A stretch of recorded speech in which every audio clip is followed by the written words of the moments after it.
কি আজকে এত বেলা হতে চললো, কিন্তু সবাই এখনো পর্যন্ত এলো না। এই সব হলো কুঁড়েমির লক্ষণ মহারাজ। আপনি একদিন যারা যারা দেরি করছে তাদের চাপকে দেবেন, তাহলেই সব সিধে হয়ে যাবে। আর বলবেন না মহারাজ, আজকে গিন্নি কাঁচা লঙ্কা দিয়ে কুচো চিংড়ির ঝালটা যা বানিয়েছিল না, খেতে খেতে দেরি হয়ে গেল। গোলগাপ্পি দেওয়ার আর জায়গা পাও না না? বিশ্বাস করুন, সত্যি খুব ভালো রান্না করেছিল গিন্নি, তাই আবার আরেক হাঁড়ি ভাত চড়াতে বললাম। আর সেটা খেয়ে আসতেই তো দেরি হয়ে গেল। আরো এক হাঁড়ি? মহারাজ কিছু মনে করবেন না, এই পাঠশালা বন্ধ করে সব গুছিয়ে তারপরে এলাম। সুপ্রভাত মহারাজ। সুপ্রভাত মহারাজ। প্রভাত আজকে আর শুনেই, তোমরা সবাই এত কুঁড়ে হয়ে গেছো যে কি বলবো। মহারাজ, এই কুঁড়েমির আসল কারণ হচ্ছে চর্বি। কথায় আছে, যত বেশি চর্বি তত তাড়াতাড়ি মরবি। আপনি কি বলতে চাইছেন মন্ত্রী মশাই, যে আমি তাড়াতাড়ি মরে যাব আর আপনি মজা দেখবেন? ঠাকুর ঘরে কে, আমি তো কলা খাইনি ব্যাপার হয়ে গেল। গোপালের একদম মুখ্যম জায়গায় আঘাত লেগেছে, যাকে বলে ওই আঁতে ঘা। তুমি বেশি কথা বলো না বৈদ্য, ছুঁচ করে চালুনির বিচার। হ্যাঁ, বৈদ্য তো দেরি করেই এসেছে। আমার মনে হয় প্রত্যেককে এমন ভাবে প্রশিক্ষণ দেওয়া দরকার যাতে তারা একটু চনমনে হয়ে ওঠে। হ্যাঁ মহারাজ, তাহলে আগামীকাল থেকেই শুরু হোক ব্যায়াম আর অস্ত্র শিক্ষা। হ্যাঁ, কুঁড়ে থাকলে রাজ্যের কোনো বিপদ আপদেই সভাসদেরা কাজে আসবে না। ঠিক বলেছেন মহারাজ। তাহলে আর দেরি কেন, চলো সবাই এখনই আমরা মাঠে যাই। এই তো মহারাজ ভরপেট খেয়ে এলাম, এখনই মাঠে? ওসব অজুহাত দিয়ে লাভ নেই, চলো চলো চলো।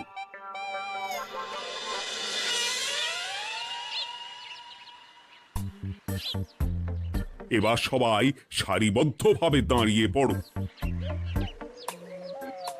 এ কি, গোপাল কোথায়? মহারাজ, গোপাল আপনার পিছনে দাঁড়িয়ে আছে, চুপি চুপি। এই এই এই গোপাল, যাও যাও, মাঠের মাঝখানে গিয়ে দাঁড়াও। এই চাঁদি ফাটা রোদে কেন মহারাজ সুস্থ শরীরকে ব্যস্ত করছেন? এসব বাজে কথা শুনতে চাই না। শুয়ে বসে থেকে শরীরের কি অবস্থা করেছো? শরীরের নাম মহাশয়, যা সবে তাই সয়। তুমি যাবে না, তোমাকে এক্ষুনি বরখাস্ত করবো। কি জ্বালা! যেখানে আমার সব কাজ বুদ্ধি দিয়েই হয়ে যায়, সেখানে গায়ের জোরের কি দরকার? হ্যাঁ, এই গোপাল, আমি 1 থেকে 3 অব্দি গুনবো, তারপরে সবাই এই মাঠের ধার বরাবর 5 বার পাক দিয়ে দৌড়বে। ঠিক আছে মহারাজ, আমি প্রস্তুত। আমি রোগা পটকা আছি, কোনো সমস্যাই হবে না। হয়ে গেল। সবাই প্রস্তুত? 1 2 3।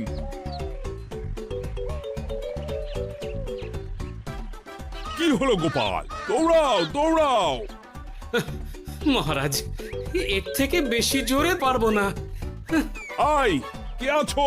একটা কঞ্চি দাও। এই সেরেছে। বেশ হয়েছে, বেশ হয়েছে। ব্যাটার এবার চর্বি কমবে। কি হলো গোপাল, হ্যাঁ হয়ে গেল? হ্যাঁ?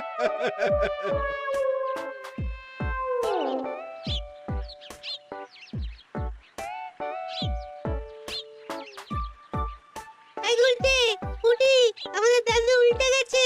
হ্যাঁ, তাই তো দেখছি। চল চল গিয়ে দেখি। উফ, চেহারার কি অবস্থা বানিয়েছো গোপাল, হ্যাঁ? এতটুকু দৌড়তে গেলেই চিৎপটাং। তাড়িয়ে দিন মহারাজ, এরকম বেঢপ চেহারা সভাসদকে আমাদের দরকার নেই।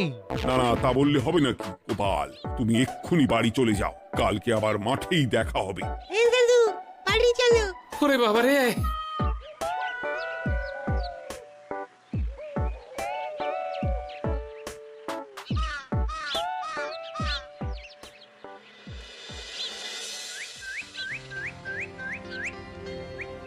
আরে ধুর ছাতার মাথা, তখন থেকে জল খেয়েই চলেছ। কি হয়েছে সেটা বলবে তো? শরীর চর্চা হয়েছে, শক্তি খরচা হয়েছে, আর পারছি না। উফ, বাপরে বাপ, কি পায়ে ব্যথা। এই জন্যেই আমি বলি বাপু, একটু বপুটাও নড়াও, কিন্তু কার কথা কে শোনে? ওরে বাবা, অকারণে সুস্থ শরীর ব্যস্ত করবো কেন বলো তো? বেশি নড়াচড়া করলেই আয়ু কমে যায়। তোমার এই বাজে কথা কোন শাস্ত্রে লেখা আছে শুনি? শাস্ত্রে কেন যাব, বাস্তবে জলজ্যান্ত উদাহরণ আছে। আমি মানতে পারছি না। হুম, মানতে পারছি না বললে তো হবে না, তোমাকে মানতেই হবে। বেশ, প্রমাণ করো। আমি যদি তোমাকে প্রমাণ করে দিতে পারি, তাহলে আজ থেকে বাড়ির বাজার দোকান করার দায়িত্বটাও তোমাকেই নিতে হবে। দিদা তুমি তো ফেঁসে যাবে, দাদুর সঙ্গে বাজি লড়বে না। এই বাদ দে তো, তোর দাদু আগে প্রমাণ করুক যে বেশি নড়াচড়া করলে বয়স কমে। হ্যাঁ তাহলে বাজি? হ্যাঁ বাজি। আচ্ছা ঠিক আছে, বেশ। তুমি তুমি কি একটা পশুর নাম বলো তো, যারা খুব তাড়াতাড়ি দৌড়য়? ঘোড়া, হরিণ, চিতাবাঘ আরো আছে। হুম, আচ্ছা, এবার সবচেয়ে আস্তে আস্তে কোন পশু চলে, এরকম একটা পশুর উদাহরণ দাও। কেন কচ্ছপ? এই তো পেয়ে গেছে উত্তর। এবার তুমি বলো তো, কচ্ছপ কত বছর বাঁচে, আর ঘোড়া, হরিণ, চিতাবাঘ এরা কত বছর বাঁচে?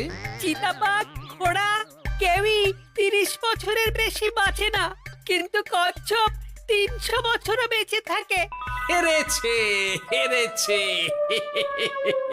আমার বউ হেরেছে। উফ, জীবনের কত বড় চাপ নেমে গেল। হ্যাঁ, এই তুমি আমাকে এভাবে হারালে? তখনই বললাম দাদুর সঙ্গে বাজি লড়তে যেও না। নাও এবার খেলা সামলাও।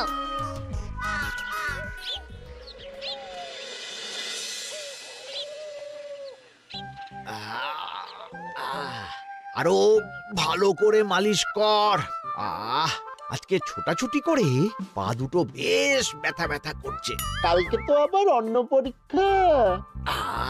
আরে আমার হালকা চেহারা আছে, সব সামলে নেব। কালকে তো অস্ত্র চালনা হবে, কালকে আমি কাঁপিয়ে দেব। কাঁপাতে তো হবেই মন্ত্রী মশাই। আমরা আপনার শরীরে এমন ঘষা মাজা করে দেব না, মনে হবে আপনি না একটা জলযন্ত্র অস্ত্র অস্ত্র চালনা করতে যাচ্ছে। বাস এই তো চাই। আউরে বাবা রে, আস্তে আস্তে। আরে বাবা, আপনার তো ইস্পাতের শরীর, ভাঙবে তবু মচকাবে না। চিন্তা করছেন কেন?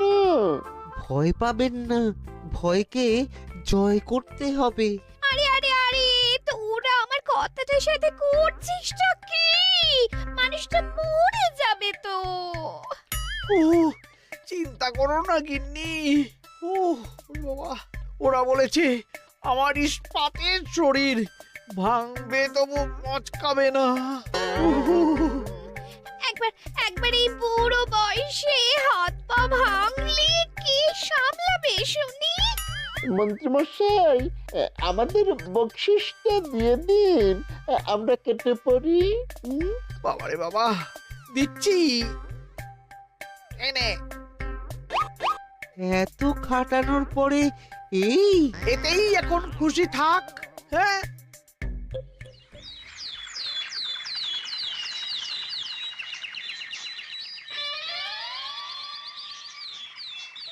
এবার তোমাদের সকলকে অস্ত্র শিক্ষা দেওয়া হবে। উফ, রোজ রোজ কি জ্বালাতনে পড়েছি, বাপরে বাপ। বাবা মা কাউকে ডাকার দরকার নেই, ভালো না লাগলে রাজসভা চাকরি ছেড়ে চলে যাও। মহারাজ, এটা তো উচিত নয়। যে যেটাই পারদর্শী তাকে সেটাই করতে দিন না। একটা বাঁদরকে যদি আপনি বলেন শিকার করে মাংস খেয়ে দেখা, সে কি পারবে মহারাজ? মহারাজ, গোপাল একটু বেশি কথা বলছে, ওকে আপনি বের করে দিন। আমি তোমার কথায় গলবো না গোপাল, তোমাদের সবাইকে এখন অস্ত্র শিক্ষা শিখতেই হবে। কর্তার ইচ্ছায় কর্ম, এখন তো আমার আর কিছুই বলার নেই। তাহলে আর দেরি কেন, তোমরা সবাই একটা করে ঢাল আর একটা করে তলোয়ার তুলে নাও। সেনাপতি, বলুন মহারাজ। তুমি সকলকে অস্ত্র শিক্ষা দেবে, তলোয়ার চালানো শেখাবে। এক এক করে প্রত্যেকে তোমার কাছে যাবে আর এক এক করে তুমি সবাইকে তলোয়ার চালানো শেখাবে। আচ্ছা মহারাজ, তাহলে ওই সবার প্রথমে চলে আসুন মন্ত্রী মশাই। হ্যাঁ, আমি প্রস্তুত। আমার শরীর ইস্পাতের মতো, ভাঙবো তবু মচকাবো না।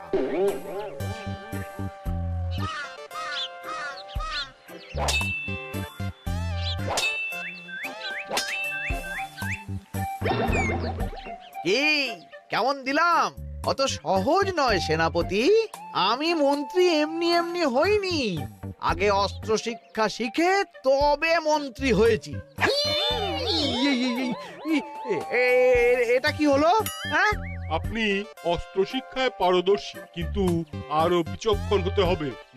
কারণ আজকে এই পাগড়ির জায়গায় আমি যদি তলোয়ার আপনার গলার দিকে চালাতাম, তাহলে কিন্তু আপনার এই ভবলীলা এখানেই সাঙ্গ হয়ে যেত। ঠিক আছে ঠিক আছে, মনে রাখবো। এবার বাকিদের তো ডাকো। হ্যাঁ, এরপরে তলোয়ার চালানো শিখতে আসবে গোপাল। গোপাল দাদু, গোপাল দাদু। বাবা বাবা বাবা, গোপাল তুমি আবার দল বল নিয়ে এসেছো। দেখি তোমার কত দম। গোপাল, তুমি প্রস্তুত হও। হ্যাঁ হ্যাঁ, আমি প্রস্তুত। ওরে বাবারে, এ তো ভয়ানক চাপের কাজ। আমাকে বেশ বেগ পেতে হচ্ছে। সামলাও গোপাল।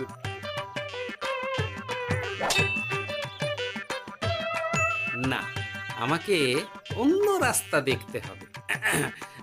সেনাপতি, মহারাজের দিব্যি, তুমি আমার দিকে তলোয়ার ঢাল বাড়াবে না। এই এই, এটা কি হলো? সত্যি তো, এটা কি হলো? গেল গেল গেল গেল গেল গেল গেল, দুটিটা খুলে গেল গো। দেব নাকি এবার কুচ করে কেটে? জিতে গেছি, জিতে গেছি। এটা কি হলো? শত্রুপক্ষ কখনো কারো দিব্যি শুনবে না। আর সেনাপতি, তুমি কি ওখানে দাঁড়িয়ে দাঁড়িয়ে মজা দেখছো? আমি কি করব মহারাজ, গোপাল যে আপনার দিব্যি দিয়ে দিল। গোপাল বেটা খুব চালাক। তাহলে এখন উপায়? ওসব গোপাল তোমাকে বোকা বানাবার জন্য করেছে। তুমি ধুতি ঠিক করে আবার লড়াই চালিয়ে যাও। যথাজ্ঞা মহারাজ।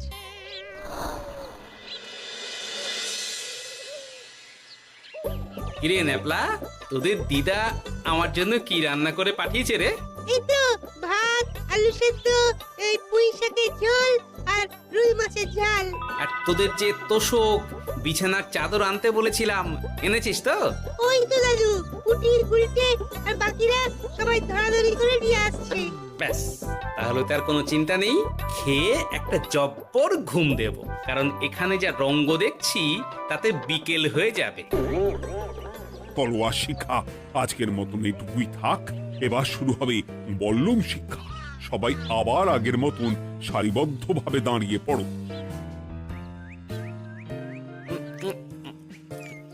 আহ, তোদের দিদা পুঁই শাকটা কিন্তু বেশ জব্বর বানিয়েছে। তোদের দিদার হাতের রান্নার কোনো তুলনাই নেই। আহা, কি স্বাদ! কি গোপাল আবার কোথায় গেল? এই তো মহারাজ, আমি এখানে ওই পুঁয়ের ঝোল আর রুইয়ের ছাল দিয়ে ভাত খাচ্ছি। এসব কি মাঠের মধ্যে খাওয়া? আরে শরীরটাকে তো রাখতে হবে। তাড়াতাড়ি খেয়ে এইদিকে এসো। আসছি আসছি আসছি। এবার আমি তোমাদের দেখাবো কিভাবে বল্লম নিয়ে তেড়ে যেতে হয়। দেখান মহারাজ।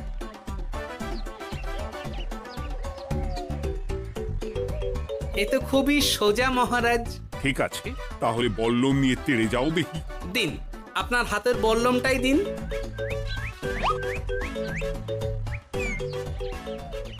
আরে আরে, গোপাল তো মাঠ থেকেই চলে গেল। আমি ডেকে আনছি মহারাজ। আরে আরে, ও গোপাল, গোপাল, মহারাজ ডাকছেন। থামো থামো। মহারাজ বলেছেন বল্লম নিয়ে তেড়ে যেতে, তেড়ে গিয়ে আবার ফিরে আসতে তো উনি বলেননি। আরে, এ তো মহা মুশকিল। তুমি এক্ষুনি তোমাকে মাঠে ফিরতে বললে। সেটা আপনাকে বলতে পারে সেনাপতি, আমাকে তো বলেনি। আমি চললাম।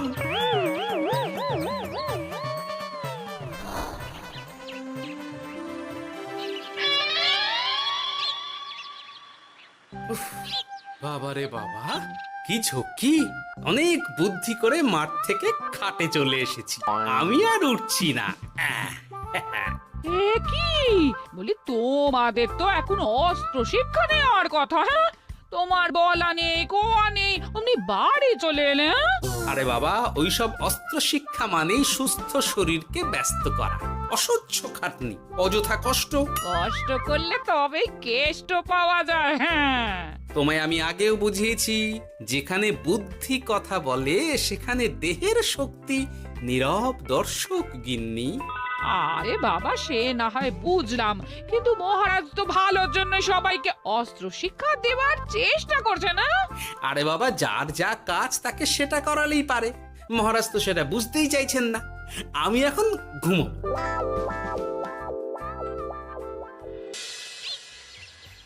দরজা খোলো গোপাল, দরজা খোলো। গোপাল, গোপাল, দরজা খোলো বলছি। ব্যাস হয়ে গেল। একটু শান্তিতে ঘুমাবো তার জো নেই।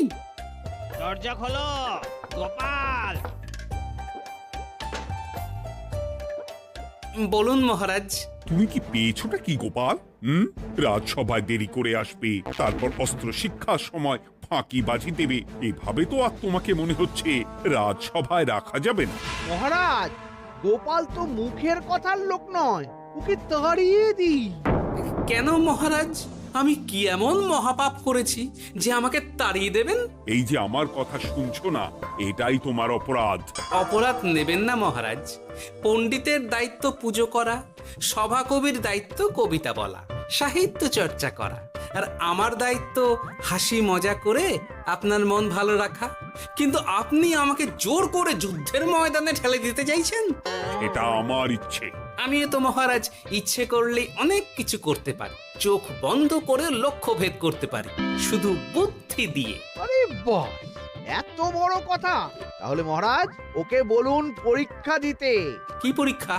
আমি একটা ঘরে বর্ম পরে দাঁড়িয়ে থাকবো। তোমার হাতে অস্ত্র দেব, আমার মাথায় একটা আপেল থাকতে হবে, আর তুমি কিভাবে আমার মাথা থেকে ওই আপেল ফেলতে পারো দেখবো। এ তো খুবই সোজা। কি গোপাল, তাহলে লড়বে নাকি বাজি? হ্যাঁ, লড়তে রাজি আছি। তাহলে আজ রাতেই হয়ে যাক পরীক্ষা। যদি এই পরীক্ষায় উতরে গেলে তো ভালো, নইলে তোমার চাকরিটা গেল। গোপাল, তুমি পারবে তো? সে দেখাই যাবে। আজ রাতে তাহলে রাজবাড়িতে দেখা হচ্ছে। যদি আমি এই পরীক্ষায় বিফল হই, তাহলে আমার চাকরি আপনি কেড়ে নেবেন। আর যদি সফল হই, তাহলে মন্ত্রী মশাইকে শাস্তি দেবেন। আমি নিজে সারা কৃষ্ণনগরে নাক্ষত দেব। বেশ, দেখা যাক।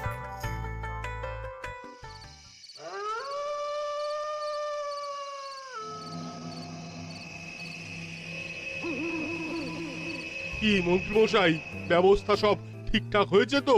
হ্যাঁ, এবার শুধু গোপালের পরীক্ষার পালা। আমি তাহলে বাইরে গেলাম, গোপালকে পাঠিয়ে দিচ্ছি।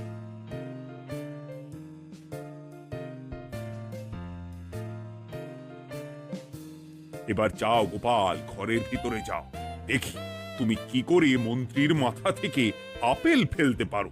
আপনি তো শুধু আমার চোখ ঢেকেছেন, আমার নাক মুখ কানও ঢেকে দিন, যাতে ঘ্রাণেন্দ্রিয় শ্রবণেন্দ্রিয়েরও সাহায্য না নিতে পারি। বেশ, তাহলে তাই হোক। আয়, কে আছো? গোপালের মুখ নাক আর কান ঢাকো। যথা আজ্ঞা মহারাজ। একটু একটু মোটা কাপড় দিয়ে নাক মুখ ঢাকো, হ্যাঁ, যাতে সেভাবে আপেলের গন্ধ না পাই। বেশ বেশ।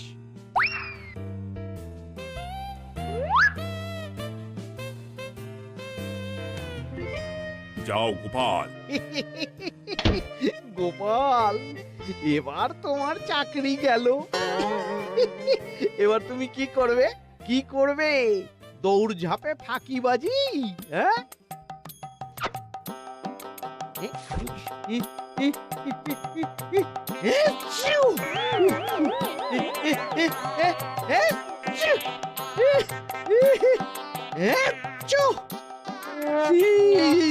গেল গেল গেল গেল গেল, আপেল পড়ে গেল। আপেল পড়ে গেল মহারাজ, এর মধ্যেই গোপাল আপেল ফেলে দিয়েছে। ঘরের ভেতরে চলো।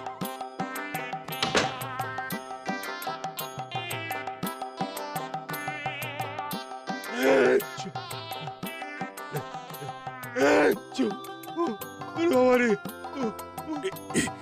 এ কি? ওরে বাবারে বাবা, কি ঝাঁজ! ওরে বাবারে বাবা! কি মহারাজ, দেখলেন তো গোপালের চমক? অস্ত্র ছাড়াই আপেল ফেলে দিলাম।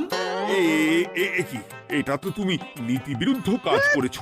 সারা ঘরে নস্যি ছড়িয়ে দিয়েছো।